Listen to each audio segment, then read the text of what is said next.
Елбасының болашаққа бағдар рухани жаңғыру мақаласы елге тың серпін әкелген бағдарлы құжат. Аталмыш мақалаға байланысты пікір білдірген Сұлтанмахмұт Торайғыров атындағы Павлодар мемлекеттік университетінің профессоры Амантай Құдабаевтың айтуынша, бұл саяси құжат елдің көптен күткен жаңғыруы. Бағдарлы құжаттағы туған жер бағдарламасы елдің әр азаматқа үлкен міндет жүктеп отыр. Яғни әр тұлға өзі туып өскен өлкесіне тағзым жасау арқылы ел келешегін кемел болатынына сенім білдіреді.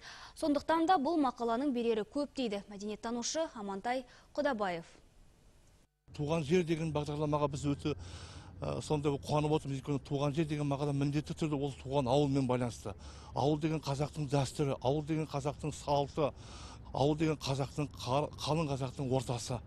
Мысалы, сондықтан осы мына соңғы кезде мына экономикалық саяси біздің Қазақстанның жалпы дамуы өте бір тұрақты орынға келіп тұрғаннан кейінгі мәселе бұл рухани мәселе. Онсыз ешқашанда қандай да ұлт болмасын, әлкімді осы әлемдік өркениетті өзінің ұлт ретінде көрсете алмайды.